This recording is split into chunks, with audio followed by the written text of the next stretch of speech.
أعوذ بالله من الشيطان الرجيم.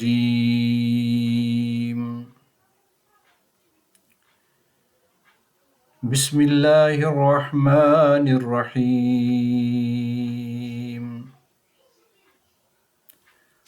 ولا تقولوا لمن يقتل في سبيل الله أموات بل أحياء ولكن لا تشعرون.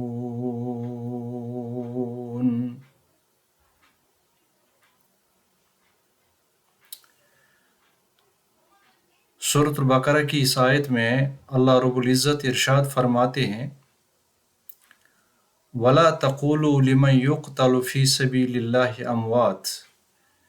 جو اللہ کی راہ میں اپنا خون دیتے ہیں، شہید ہو جاتے ہیں، ان کو مردہ نہ کہو، بل احیاء، وہ زندہ ہیں، وَلَٰكِن لَا تَشْعُرُونَ،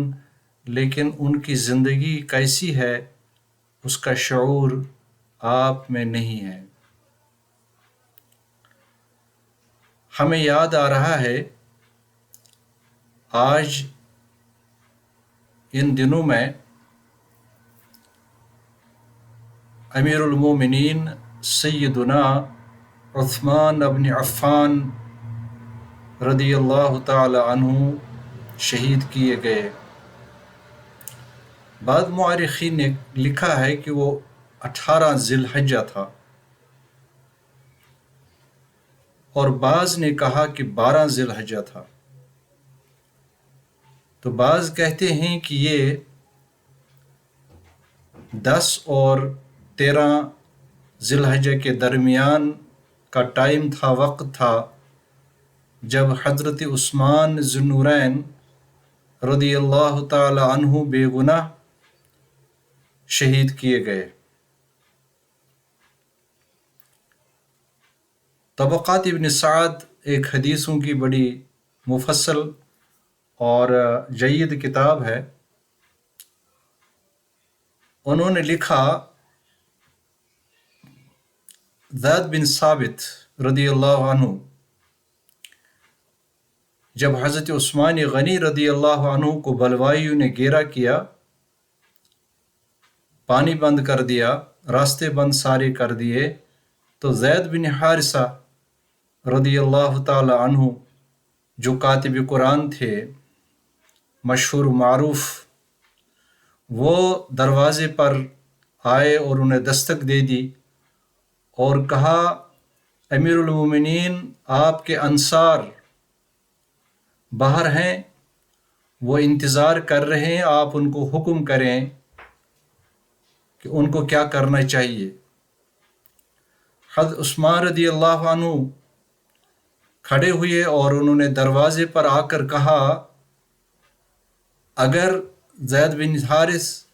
اگر ان لوگوں کا خیال ہے کہ ہم جنگ و جدل کریں، تلوار اٹھانے کی اجازت میں دے دوں، تو ایسا نہیں ہو سکتا ہے، کیونکہ یہ شہر مدینہ ہے، یہ میرے رسول صلی اللہ علیہ وآلہ وسلم کا شہر ہے، نہ میں خود تلوار اٹھاؤں اور نہ ہی میں لوگوں کو جنگ و جدل کی اجازت دے دوں۔ اسی طرح اور ایک روایت ہے کہ حضرت ابو ہریرہ رضی اللہ تعالی عنہ تشریف لائے اور انہوں نے بھی اسی طرح کہا اے امیر المومنین، آپ کی شخصیت کوئی چھوٹی شخصیت نہیں ہے، ہم آپ کا انتظار کر رہے ہیں، انصار ہیں، ہم آپ کے انصار ہیں، مددگار ہیں، آپ کے ماتحت ہیں، امت ہے آپ کی، آپ بتا دیں اور ہم وہی کریں گے جو آپ حکم کریں گے۔ تو حضرت عثمان غنی رضی اللہ تعالی عنہ نے ان کو بھی اسی طرح فرمایا کہ جاؤ ان کو کہو، سب لوگوں کو کہو جاؤ اپنے گھروں میں باہر نہیں رہنا، جاؤ گھروں میں اور نمازیں پڑھو اور گھروں کے دروازے بند کرو، کیونکہ جو بلوائی مدینہ میں تھے وہ لوٹ کھسوٹ بھی کر رہے تھے اور جو ان کو ملتا تھا اس کو مارتے تھے۔ حضرت عثمان غنی رضی اللہ تعالی عنہ بالکل بے بس اپنے پیلس میں اپنے مکان میں رہے، ان کو مسجد نبوی میں نماز ادا کرنے کی اجازت بھی نہیں دی گئی۔ جو کنویں انہوں نے اپنی دور میں اپنے پیسے سے خرید کر مدینہ کے لوگوں کے لیے وقف کیے تھے، اور ان کنووں سے، ان ویلوں سے آپ رضی اللہ تعالی عنہ کو پانی پینے کی اجازت نہیں دی گئی۔ حضرت علی رضی اللہ تعالی عنہ انہوں نے حضرت حسن اور حضرت حسین علیہم السلام ان کو فرمایا کہ آپ حضرت عثمان کے دروازے پر رہو، اندر کوئی شر پسند داخل نہ ہونے دے۔ عبداللہ بن زبیر بھی تلوار لے کر دروازے پہ آئے۔ عبداللہ بن عباس، عبداللہ بن عمر رضی اللہ تعالی عنہ وہ بھی دروازے پر کاٹ دے رہے تھے، لیکن بلوائیوں نے جو ہمسایہ نزدیک ایک گھر تھا، اس گھر کی دیوار کو انہوں نے توڑ کر اندر داخل ہوئے، اور حضرت عثمان رضی اللہ تعالی عنہ اس وقت تلاوت قرآن فرما رہے تھے۔ جو ہی وہ اندر آئے،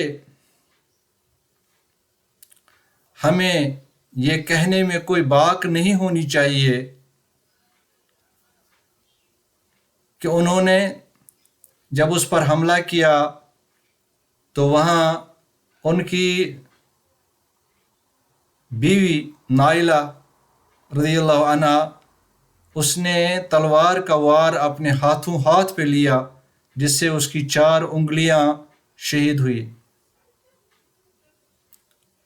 حضرت عثمان غنی رضی اللہ تعالی عنہ نے خود فرمایا، کیونکہ وہ روزہ دار بھی تھے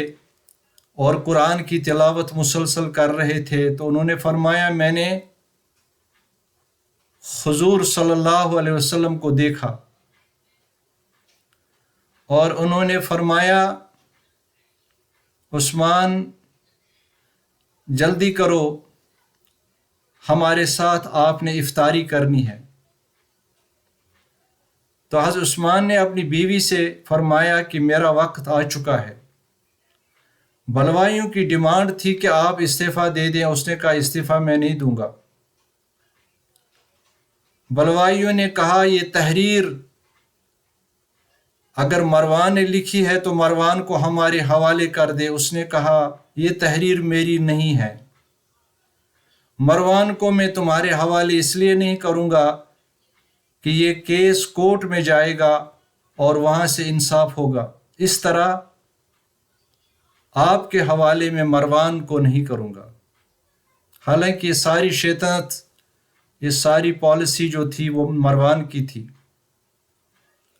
لیکن حضرت عثمان غنی با حیا بھی تھے۔ اس وقت لاکھوں مائل ان کے اندر تھے،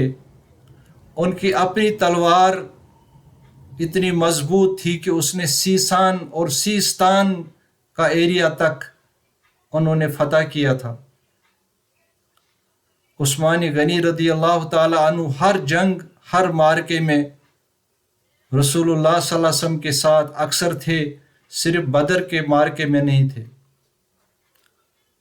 بدر کے مارکے میں حضرت عثمان رضی اللہ عنہ نہیں گئے، اس لیے کہ اس وقت ان کی زوجہ محترمہ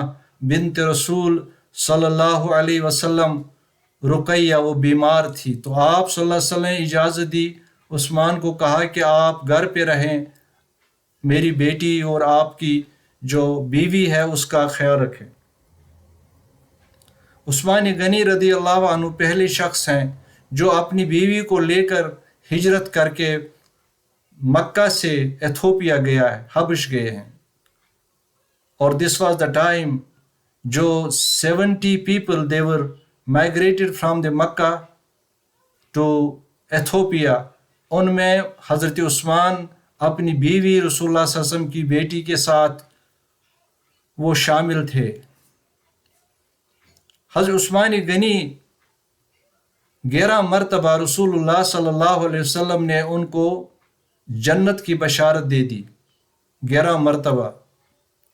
حضرت عثمان غنی رضی اللہ عنہ کو رسول اللہ نے فرمایا کہ جبریل جب آتا ہے تو وہ آپ سے شرم کرتا ہے، وہ آپ سے حیا کرتا ہے، جبریل علیہ السلام۔ حضرت عثمان رضی اللہ عنہ کبھی کسی اس طرح نہیں بیٹھے کہ لوگ کہیں یہ کہ لوگ جس کو بے ادبی کہتے ہیں، وہ اس طرح کبھی نہیں بیٹھے۔ وہ جب بھی رسول پاک سے خاص طور پر بیٹھتے تھے اور ان کا ادب کمال کا ادب تھا، اور رسول اللہ صلی اللہ علیہ وسلم ان کو دیکھ کر خوش ہو جاتے تھے اور فرماتے تھے کہ عثمان، جبریل بھی آپ سے حیا کرتا ہے۔ حضرت عثمان غنی رضی اللہ عنہ نے قرآن کو جمع کیا، اور قرآن کو جمع کرنے کے بعد اس کو ایک کاپی جس کو مصحف امام کہتے ہیں، یہ اس نے تیار کیا، اور اس کو تیار کرنے کے بعد انہوں نے اپنی خلافت میں جو نسخے موجود تھے ان سب کو منگایا، وہ ختم کیا ان کو، اور مصحف امام جو ہے، جو ہمارے پاس اس وقت قرآن ہے، یہ انہی کا لکھا ہوا تھا۔ اس کی ترتیب انہوں نے کی تھی اور تحریر انہوں نے کی تھی۔ نتیجہ یہ نکلا کہ انہوں نے کہا کہ اب یہ کاپی جو ہے سرکاری طور پر خلافت نے اس کو تقسیم کیا ہے۔ الحمدللہ ہمارے پاس قرآن موجود ہے، اور وہی قرآن ہے، اس میں کوئی ترمیم نہیں ہوئی ہے۔ تو مفسرین لکھتے ہیں کہ جب حضرت عثمان غنی کو شہید کیا گیا تو پہلا خون مقدس، ان کے خون مقدس کا پہلا قطرہ جو پڑا وہ آیت تھی فَسَيَكْفِيكَهُمُ اللَّهُ وَهُوَ السَّمِيعُ الْعَلِيمُ، سورہ بقرہ کی یہ جو ہم پارہ الف لام کی لاسٹ آیات ہیں، اس میں اللہ تعالیٰ نے فرمایا فَسَيَكْفِيكَهُمُ اللَّهُ، اے عثمان رضی اللہ تعالیٰ عنہ، اللہ آپ کے لیے کافی ہے۔ هو السمیع العلیم، وہ جاننے والا بھی ہے اور سننے والا بھی ہے۔ اور بعض مفسرین نے لکھا کہ اللہ نے اشارہ دیا، اللہ نے فرمایا جنہوں نے تمہارا خون جنہوں نے کیا وہ قیامت تک اپنا خون خود ہاریں گے، اور وہ ہم دیکھ رہے ہیں جنہوں نے عثمان غنی رضی اللہ تعالی عنہ کو شہید کروایا، یہ ایک بہت بڑی گینگ تھی جس کو ہم آہستہ بیان کرتے رہیں گے انشاءاللہ۔